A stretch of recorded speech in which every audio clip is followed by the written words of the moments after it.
Após breve intervalo, vamos retomar a 77ª sessão ordinária virtual de 12 de novembro de 2021.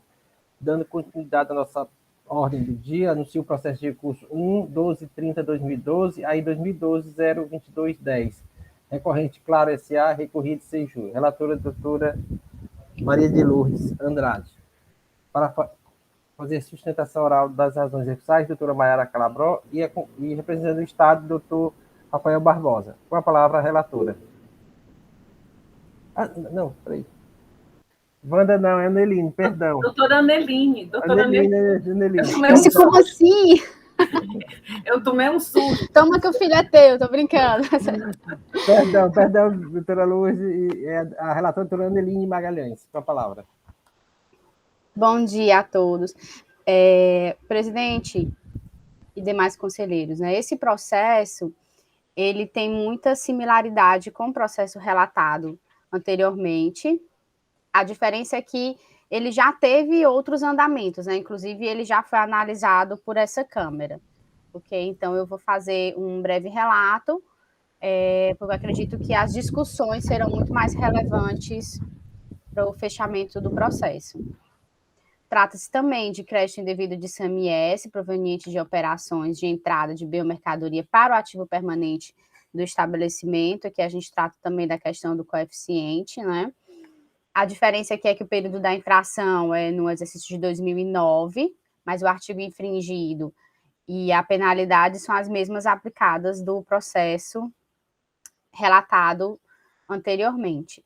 Aqui, da mesma forma que o processo anterior, também houveram os questionamentos de nulidade, né? Tanto com relação à nulidade da decisão proferida em primeira instância, com fundamento na ausência de fundamentação e cessamento de defesa, como na questão do efeito confiscatório da multa aplicada, que seria uma violação ao princípio da razoabilidade e vedação de confisco.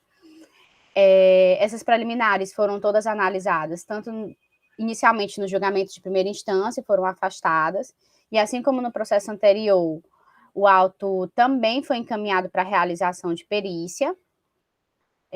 A perícia refez, da mesma forma que o processo anterior, o levantamento do auditor fiscal, e encontrou um crédito tributário a maior, né? O auto era de 2 milhões, julgamento de primeira instância, que se acostou em totalidade ao laudo pericial realizado, foi de 3 milhões. O parecer da assessoria tributária também afastou as preliminares, repisadas em sede de recurso, e sugeriu a parcial procedência do feito com base no julgamento de primeira instância. Ocorre que, quando o processo veio para julgamento em 16 de dezembro de 2019, nesta Câmara, teve o seguinte desfecho. A segunda Câmara resolveu por unanimidade de votos.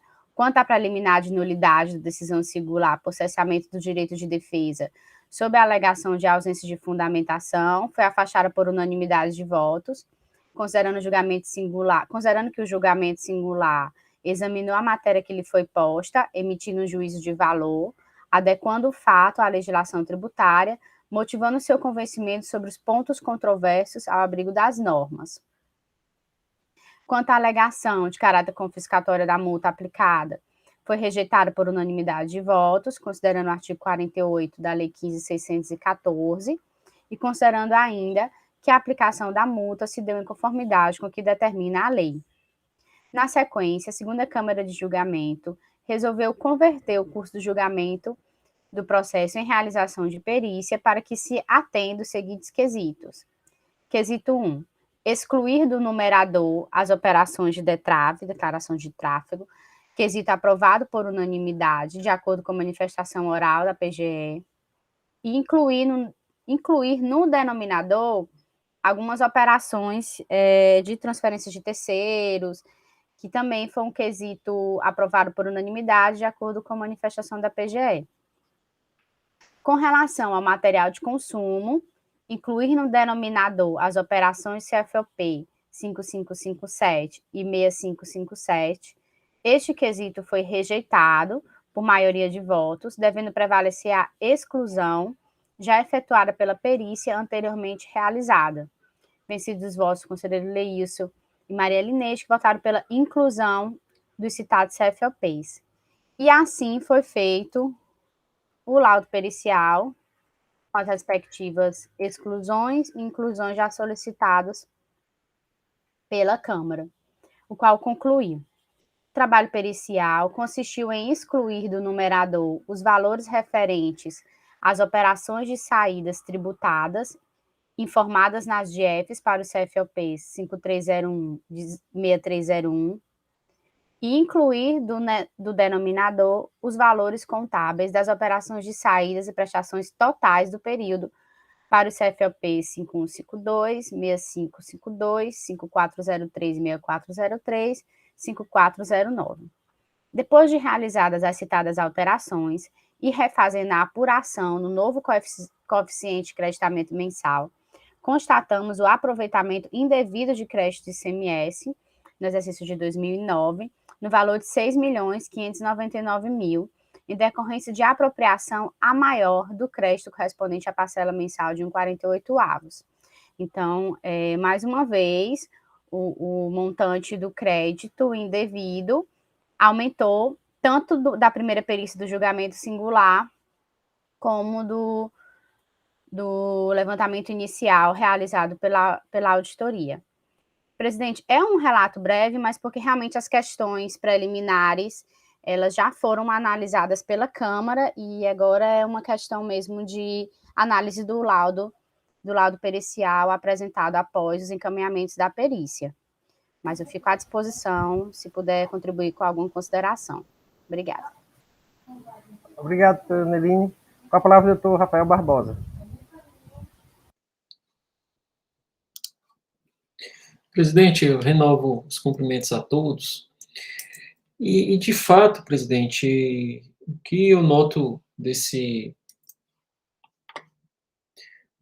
processo é que as questões, como já dito pela conselheira relatora, me parece que foram dirimidas, né, e bastante discutidas na primeira assentada antes de ser encaminhada a perícia, né.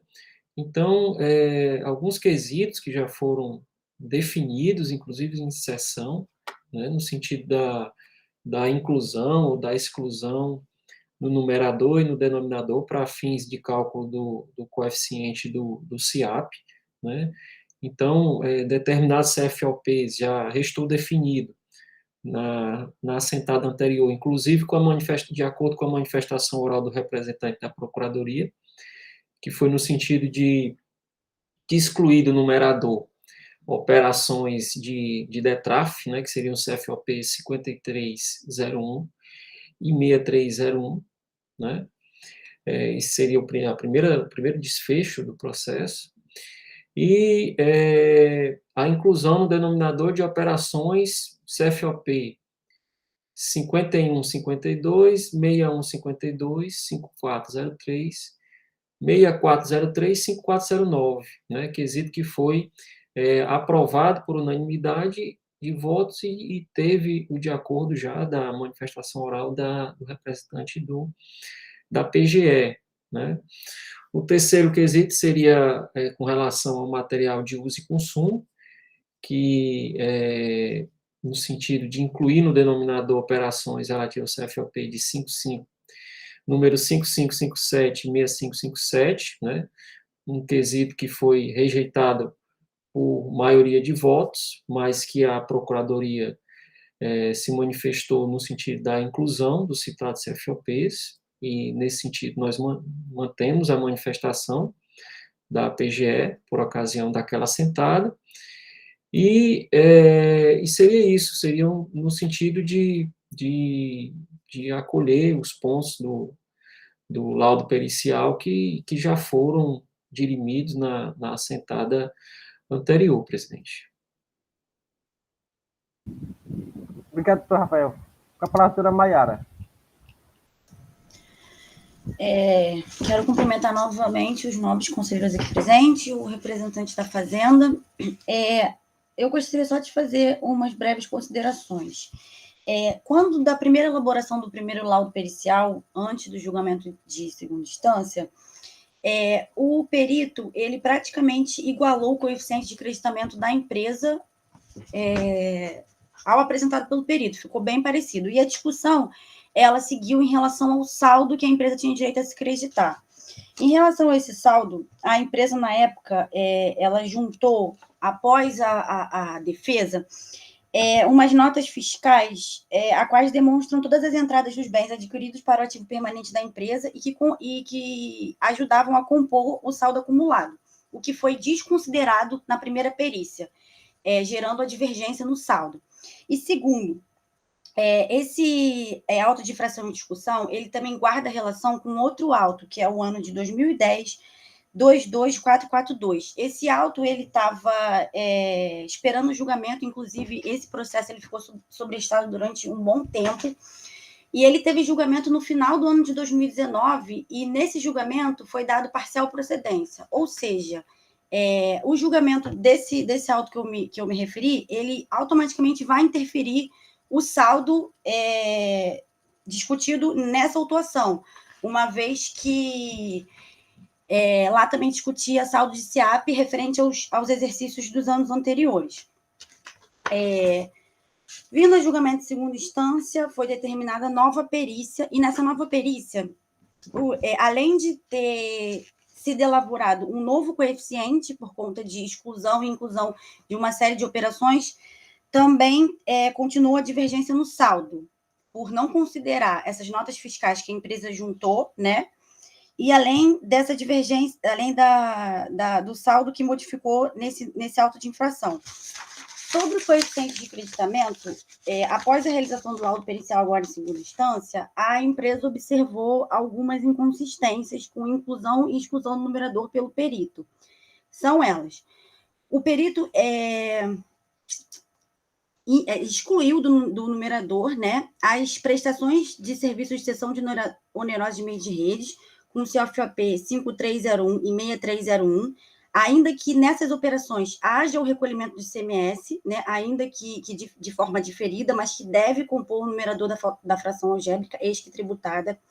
Ele também excluiu do numerador as operações de mercadorias sujeitas à substituição tributária, que é com CFOP 5403 e 6403, que também são operações tributadas, e por isso a empresa também entende que devem compor o coeficiente da fração.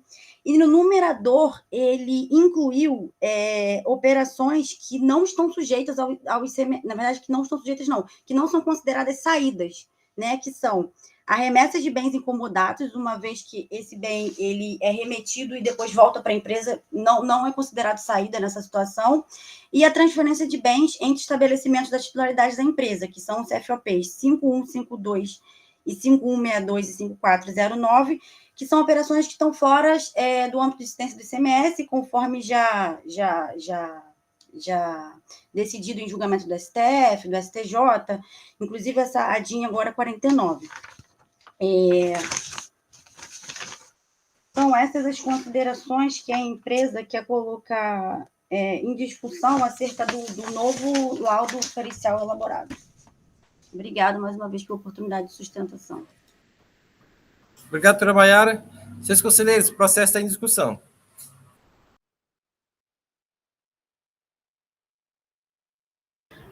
Presidente, eu acho que não cabe mais nem discussão, né? Toda a discussão já foi decidida nas sessões anteriores, tanto a questão de mérito quanto a questão de preliminares, né? Foi enviado para a perícia só no sentido de fazer recálculos, conforme foi decidido anteriormente. Então, a praxe de se respeitar o que foi decidido pela Câmara, então, quando apreciou esse processo da última assentada. Doutor Luiz, com esse questionamento da doutora Maiara com relação ao outro auto de fração, tirei a repercussão desse. O senhor conseguiu verificar isso? Não, presidente, eu Só a questão dos saldos credores, refeito, mas se foi feito o laudo pericial, foram refeitos. Só vejo influência do outro auto de fração nesse, em relação a esse recálculo dos laudos, né, dos saldos credores. Mas já foram feitos esses recálculos. Doutora Mayara, algum esclarecimento sobre a doutora Mayara quer prestar esclarecimento? Não, eu só queria esclarecer só uma coisa. A perícia da agora em segunda instância, pelo que a empresa verificou, ela apenas mexeu na questão do coeficiente com essas inclusões e exclusões que foi determinadas do outro julgamento. Em questão do saldo, a empresa não vislumbrou o refazimento do saldo credor pelo perito, não. Eu não sei se eu me fui claro na sustentação, eu peço até desculpas por isso. Mas deve ter sido feito no laudo, no primeiro laudo? Não foi pedido isso? Sim, doutora não. Neline, pode ver isso, doutora Neline, no processo? Perguntar à relatora aqui, doutora Neline. A manifestação que tem aqui com relação a esses documentos, né, é a seguinte, que realmente vem desde a impugnação. A julgadora de primeira instância havia se manifestado e falou o seguinte: a impugnante requer a juntada aos autos de documentos em mídia, com fim de comprovação da correta metodologia aplicada pela empresa para o cálculo do coeficiente de aproveitamento de ICMS no período de janeiro a dezembro de 2009. A impugnante se manifestou sobre o laudo, solicitando a apuração das notas fiscais, que são as mencionadas, em seu ativo, que serviram para compor o saldo credor SIAP utilizado. Entretanto, verifica-se nos autos um termo de intimação, as folhas 251 e 252, consciência, no qual o perito solicita a apresentação de cópias dessas notas, propiciando à empresa um momento da comprovação desses documentos. Por essa razão, considero inoportuna a solicitação realizada pela empresa para uma nova apuração de forma genérica dos documentos fiscais, sem um questionamento pontual referente ao laudo pericial acostado aos autos. Diante disso e da conclusão exarada no laudo, concluo pelo acolhimento em sua totalidade. O que ela afastou, porque ela disse que foi genérica, não foi uma manifestação pontual dos possíveis erros que teriam sido cometidos na apuração do laudo pericial. Obrigado, doutora Neline. Os senhores querem mais algum esclarecimento? Ou todos já que as questões preliminares estão todas votadas, é só mesmo o mérito. E já tinha sido deliberado por essa perícia, na forma já requisitada lá, e o laudo foi feito assim. Se vocês querem mais alguma discussão, ou já podemos votar? Senhores, o laudo, segundo informação, o laudo pericial por um valor maior que o lançado no AI, não é isso? Mas o limite vai ser o valor do próprio AI, que ninguém pode fazer esse lançamento complementar. Tranquilo? Então, doutora Neline, como vota no processo? Eu voto pela procedência, presidente, né, considerando que tanto o laudo realizado no julgamento singular como o segundo laudo foram valores maiores, né, e aqui, como manifestado pela presidência, eu entendo pela procedência da acusação fiscal. E as nulidades já foram afastadas na decisão anterior, então... E a gente tem que respeitar já a decisão dessa Câmara em outro momento quanto à aquisição formulada. Ninguém pode estar modificando a decisão já prolatada. Doutora Gisleide? Com a relatora, senhor presidente. Doutora Maria de Lourdes? Acompanha a relatora. Doutora Elineide? Com a relatora. Doutor Henrique? Acompanha a relatora, senhor presidente. Doutor Leilson? Com a relatora, presidente. Na segunda Câmara, por votação, não conhece o recurso, nega provimento e confirma a decisão condenatória de primeira instância conforme a decisão da doutora PG. Esta decisão para este processo. Gostaria de agradecer a participação da doutora Mayara. Tenha um bom dia. Querendo, pode ficar conosco na metade da sessão. Obrigada, senhor presidente. Obrigada, senhores conselheiros. Apenas uma dúvida. Então, não foi acatado o laudo pericial, e sim a decisão de primeira instância. Uma vez que o laudo, ele... Não, porque o laudo foi além, quando é além, por força CPC, quem pode aumentou decidir. o valor. Ninguém pode Oi? isso. O limite da decisão é o valor do auto fração. É conforme o laudo, só que limitado ao valor originariamente lançado.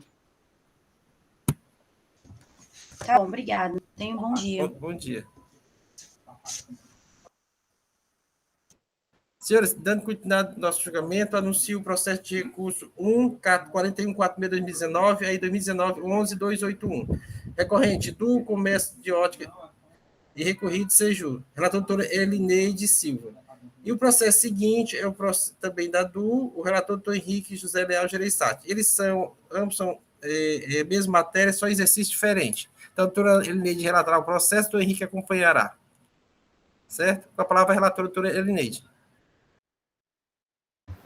Obrigada, senhor presidente. Bom dia a todos. Passa ao relato. O processo ele trata da infração de adquirir mercadorias sujeitas ao regime normal, sem documento fiscal, ou seja, uma omissão de entrada no exercício de 2014, no montante de R$ 4.906.978,42. Foi aplicada uma multa de R$ 1.472.093,53. O agente do fisco indica como infringido o artigo 139 do Decreto 24569/97 e sugere a penalidade prevista no artigo 123, 3A da Lei 12.670/96, com as alterações da 13.418. Na informação complementar ao auto, o agente do fisco esclarece que a empresa desenvolve atividade no CNAE principal 47-4100, comércio varejista de artigos de ótica, que ao analisar a base de dados fornecida pelo laboratório fiscal, verificou que o contribuinte deixou de informar no SPED fiscal os inventários de finais de 2013, 2014 e 2015, bem como registrou na FD, no registro 0200, produtos com a mesma descrição e códigos diferentes. Diante dessas constatações, ele emitiu um termo de intimação, aliás, 2 termos, de números 2019-05914 e 2019-05915, solicitando a justificativa para os códigos diferentes e também para a falta de inventário. A autuada, após receber os termos de intimações, a autuada apresentou os inventários solicitados e informou verbalmente que os códigos diferentes para uma mesma descrição decorriam de problemas do sistema. Dessa forma, o agente do fisco efetuou a junção dos produtos com a mesma descrição e códigos diferentes, eliminando os zeros à esquerda. Com base nesses dados, né, e nas considerações feitas pela empresa fiscalizada, ele realizou o levantamento quantitativo de estoque. Depois de autuada, apresentou defesa tempestiva, argumentando que a autuada vende os mais diversos tipos de lente e armações com preços que variam de R$ 2 a R$ 1.000. A fiscalização não apontou quais as mercadorias entraram sem nota, limitando-se a apresentar um totalizador, comprometendo dessa forma o direito de defesa e apresenta diversas decisões do CONAT que decidiram pela nulidade nesse sentido. Afirma também ainda que havia sido fiscalizada sobre o mesmo período objeto do auto de infração. Dessa forma, só caberia agora uma nova fiscalização por portaria do secretário para refazer os trabalhos, nos termos do artigo 819 do Decreto 24569/97. Também alega a decadência das parcelas anteriores a agosto de 2014, nos termos do artigo 150, parágrafo 4º. E, por fim, também argumenta que, superadas as questões postas, ela requer o reenquadramento da penalidade para a prevista no artigo 123, 8L da Lei 12.670, com alterações da Lei número 16.258. O processo é julgado procedente em primeira instância e o autuado apresenta recurso ordinário, ratificando as razões apresentadas na defesa, enfatizando que a nulidade por cesseamento ao direito de defesa por falta de indicação das mercadorias e das notas fiscais, a incompetência da autoridade designante diante da existência de fiscalização de período anterior, a decadência dos períodos anteriores a agosto de 2014, com base no artigo 150, parágrafo 4º, e também o reenquadramento da penalidade nos termos do artigo 123, 8L da Lei 2.670, alterado pela 16.258. O processo é encaminhado à célula de assessoria processual tributária, que emite o parecer 168/2021, sugerindo o conhecimento do recurso ordinário, negar-lhe provimento e manter a decisão de procedência exarada em primeira instância. Vou deixar as considerações para o doutor Rafael. É este o relato. Obrigado, doutor Elineide. Doutor Henrique, o processo de relatoria. Quais são as suas observações? Presidente, renovar aqui meus cumprimentos, né, a todos. Como bem relatado aí pela conselheira Elineide, né, o processo é fruto da mesma ação fiscal. O que muda aqui, presidente, na realidade é só o exercício, né, que da doutora Elineide é 2014 e 2015. Mas todas as argumentações são a mesma, né? O valor aqui cobrado, o montante é de R$ 3.514.779,73, que gerou uma multa de R$ 1.054.433,92. Inclusive, nesse processo também, ela pede também a decadência do período, como se fosse, repete, eu acho que a própria impugnação e o recurso também da doutora Elineide, pedindo a decadência do período, que não se aplica ao caso, porque o exercício é 2015, né?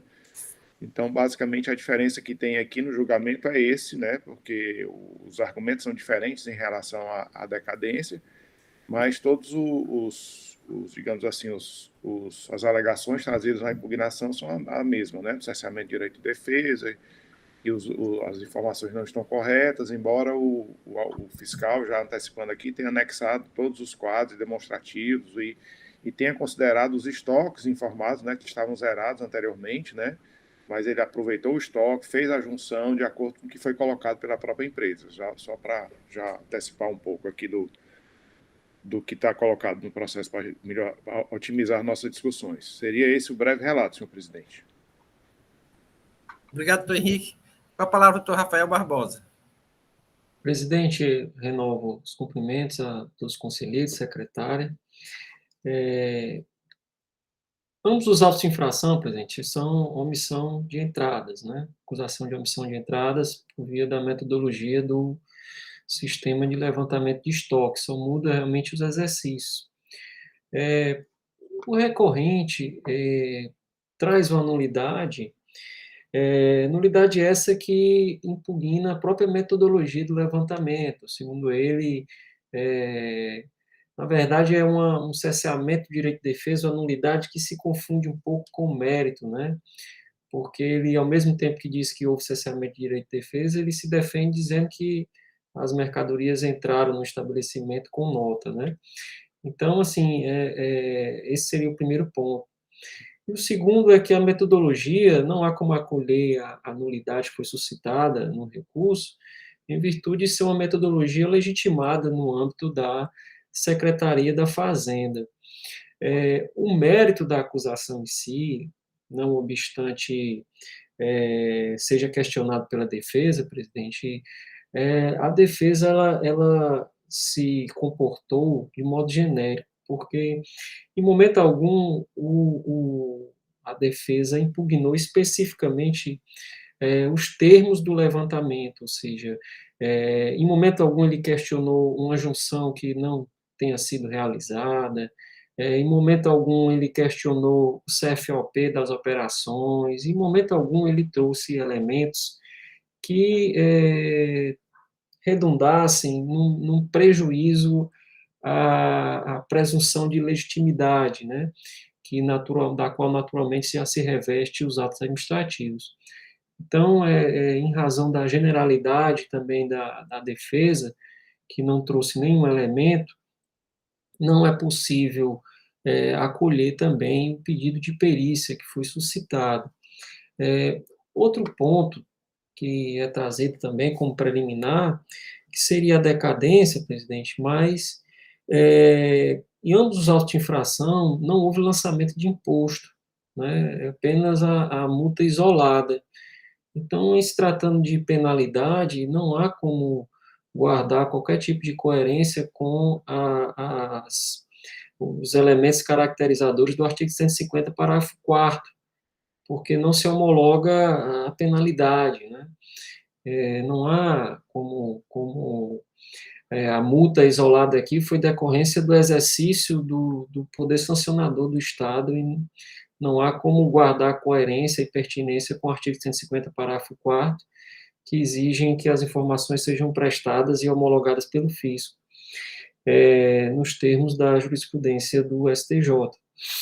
E ademais, como se trata de acusação de operações que não foram emitidas, não foram acompanhadas do respectiva emissão de documento fiscal, não há de se falar em qualquer informação prestada por parte desse contribuinte. Então, é por isso que também eu vou opinar no sentido de que a decadência seja afastada e acrescentando aqui as razões fáticas que foram trazidas pelo conselheiro também, pelo conselheiro Henrique, com relação ao auto de infração dele, que mesmo na contagem do artigo 150, parágrafo 4º, sequer se configuraria a decadência no auto de infração dele. Por fim, presidente, seria a alegação de mérito trazida pelo recorrente, que seria o reenquadramento da penalidade com o artigo 123, 8L, né, que seria simplesmente a falta de escrituração das entradas, né. Ao meu sentir, presidente, também não merece ser acolhida, seja pelo fato de haver uma penalidade específica para o caso, seja em razão do fundamento de que o recorrente, em momento algum, desconstituiu a acusação e a presunção que foi imposta pelo levantamento, a presunção legal que o levantamento impôs, que foi no sentido de uma sistemática de levantamento de estoque que redundou numa presunção legal de omissão de entradas, e, em face dessa omissão, o recorrente, de fato, não se desincumbiu do ônus processual de impugná-la, especificamente. Então, é por isso que eu também vou opinar pelo afastamento do pedido de reenquadramento, por entender que há uma penalidade específica para o comportamento infracional objeto da acusação fiscal, presidente. Então, é por isso que eu vou opinar no sentido da confirmação da decisão singular em consonância com o parecer, em ambos os autos de infração. Obrigado, doutor Rafael. Senhores, o processo está em debate.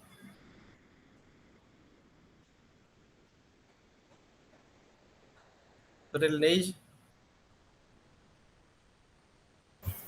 Eu estava no espaço da Cefaz, que ele alega que já tinha sido fiscalizado em períodos anteriores, mas eu fui olhar todas as fiscalizações dele, não, essa fiscalização não tinha sido efetuada, ele teve alguns processos, alguns procedimento administrativo, mas fiscalização mesmo ele não teve. Então, assim, nem esse impedimento tem nenhuma procedência. A decadência também, o meu entendimento é de afastar, uma vez que é levantamento quantitativo de estoque, que nós estamos tratando de omissões de receita, de notas fiscais que sequer existiram, e com relação assim, ao mérito, ele não traz nenhum elemento que pudesse a gente ir no levantamento e dizer, não, isso aqui ocorreu, alguma nota que não foi considerada, ou então duplicidade de produto. Ele não faz nenhum argumento, então fica difícil de você até pensar numa perícia, até mesmo porque o próprio autuante fez as junções no início do procedimento com base na informação dele, que alguns produtos, embora com códigos diversos, tinham a mesma descrição. E aí, com relação a ele dizer que não, que a nulidade, que ele afirma que não tem, não sabe a nota nem o produto, também não procede, porque foi anexado um CD, nesse CD consta relatório de entrada, relatório de saída, relatório de junção, então consta todos os relatórios, e o totalizador, então consta tudo. Então não tem como acatar também essa nulidade de cerceamento ao direito de defesa. Só isso. E o meu período, viu, doutor Henrique, é só 2014 mesmo, embora ele coloque lá na informação complementar 2014, 2015, mas a autuação é só 2014. Só isso. O outro auto é que é 2015, doutora Lineide, né? Assim, ele separou os exercícios, né? Fez bem direitinho e acatou os inventários, né? Que estava tudo zerado, o contribuinte entregou novamente, né? Então, a ação foi feita com muita diligência, né? Assim, dando oportunidade para ele, foi escutado, foi feita a junção, como a senhora bem colocou. Os documentos estão no processo, né? Os relatórios, ele disse que não tem acesso aos relatórios, mas os relatórios estão no processo, né? E como a senhora colocou, ele realmente não traz nenhum argumento, nenhuma prova que possa nos induzir a um outro entendimento, né? Em relação ao que foi colocado, né? Assim, por mim, se alguém tiver mais alguma dúvida em relação aos processos, nós estamos à disposição para esclarecer. Senhores, estão aptos a votar já? Vamos votar aqui as doutora Cileide.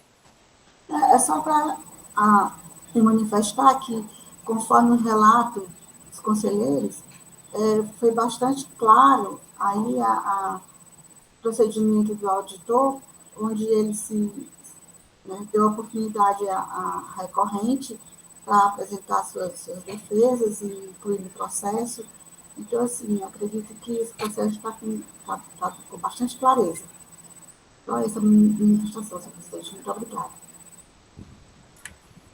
Obrigado, doutora Cileide. Podemos votar já? Então, vamos lá. Doutora Lineide, com relação à primeira unidade de cessamento de direito de defesa, como se manifesta? Eu afasto, senhor presidente, considerando que nos autos, né, no processo, constam todos os relatórios que embasaram a ação fiscal, então ele tinha como verificar cada produto, preço, tudo. Doutor Henrique, como vota também? Presidente, da mesma forma como a doutora Lineide, né? Os fundamentos seriam os mesmos. Doutor Leilson? Com os relatores. Doutora Neline? Com os relatores, presidente. Doutora Cileide? Com os relatores, senhor presidente. Doutora Lourdes? Com os relatores, presidente. Então, a primeira nulidade de cessamento de defesa é rejeitada. A segunda nulidade é a necessidade de ato do secretário que tinha sido fiscalizado anteriormente no mesmo período. Também afasto, porque consultando, né, o sistema CAF, a gente verifica que não existe ultração fiscal, existe procedimento administrativo. Aí não configuraria uma repetição de fiscalização. Não configura, né? Não configura. Doutor Henrique? Da mesma forma, presidente. Inclusive, ele alega, mas em momento algum traz nenhum documento que comprove isso também, né? Doutor Leilson? Presidente, não somente porque não foram verificados somente procedimentos administrativos, não ação fiscal, mas a própria normativa 49/2011, desde 2012, já determina que os coordenadores também são legítimos para emitir portaria de repetição e ação. A repetição pode se dar ou para a portaria do secretário ou por um mandado de ação fiscal determinado pelo coordenador, que é o caso. Então, de qualquer forma, não dá como se aceitar essa preliminar. Muito bem lembrado, doutor Leilson. Doutora Neline? Com os relatores, presidente. Doutora Jusileide? Com os relatores, senhor presidente. Doutora Lourdes? Com os relatores, presidente. Com relação à decadência alegada, doutora? Eu afasto, né? Porque trata-se de lançamento de ofício, com base no artigo 173.1, combinado com 149 do CTN. Doutor Henrique?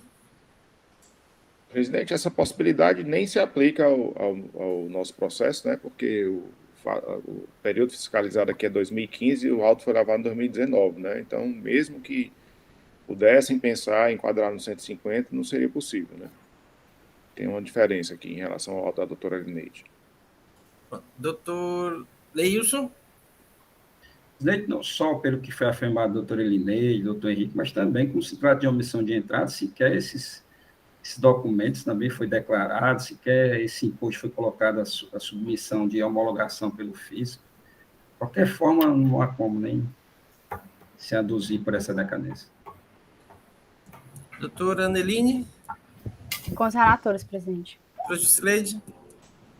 O presidente, conforme os relatores e a manifestação do doutor Procuradoria, o doutor Rafael Barbosa bem falou a respeito que, como se trata de multa isolada, não tem como se falar em decadência, né? E doutora Lourdes? Com os relatores. Deixa eu ver aqui. Com relação ao pedido de perícia? Ele é meio lacônico, como não apresentou nenhum elemento, então também fica afastado o pedido de perícia. Doutor Henrique? Mesma forma, senhor presidente, não tem nenhum documento, nenhum quadro, nada, ele não anexa nada que possa induzir a isso também. Doutor Leilson? Com os relatores. Doutora Aneline? Com os relatores. Doutora Jusileide? Com os relatores. E doutora Lourdes? Com os relatores. Ele pede um reenquadramento da penalidade, mas a gente deixa tudo junto no mérito, né? Aí, isso no voto, aí o conselheiro... Isso é mérito. Pronto. Doutora Elineide, no mérito, como vota? Ou tem mais alguma questão preliminar? Não. No mérito, como vota? Eu conheço do recurso ordinário, nego-lhe provimento, confirmando o julgamento de procedência de primeira instância, conforme parecer da célula de assessoria processual tributária e manifestação do representante da douta Procuradoria-Geral do Estado. Doutor Henrique? Presidente, acompanha o voto da doutora Elineide. Doutora Elineide, o primeira instância, ele reenquadrou naquela nova penalidade? O S, está no S, né? Está no S, eu Não, acho então que isso tá no parecer, for, né? então é conforme o próprio auto. Porque o auto... Eu acho que o auto não está no S, né? O auto não, mas como os fatos geradores eram de 2014, 2015, tem que ser no 123.3A da Lei 12.670, com alterações da 13.418. Então, é melhor dizer que nos termos do auto de infração. Concorda? O parecer da assessoria processual era diferente nesse sentido, né? Mas a alteração foi só de 2017, né? Então é melhor manter a penalidade mesmo. Não muda, na prática é a mesma penalidade. Não muda, todas não. as duas são 30%, né? Concordo.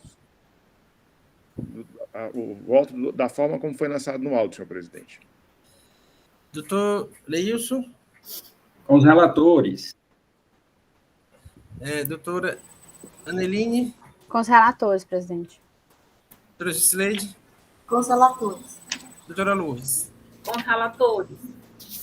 Da segunda Câmara, por votação unânime, conhece o recurso, em grau de preliminar rejeita as preliminares suscitadas e, no mérito, confirma a decisão de procedência da autuação, conforme manifestação do representante da PGE. É decisão para ambos os processos.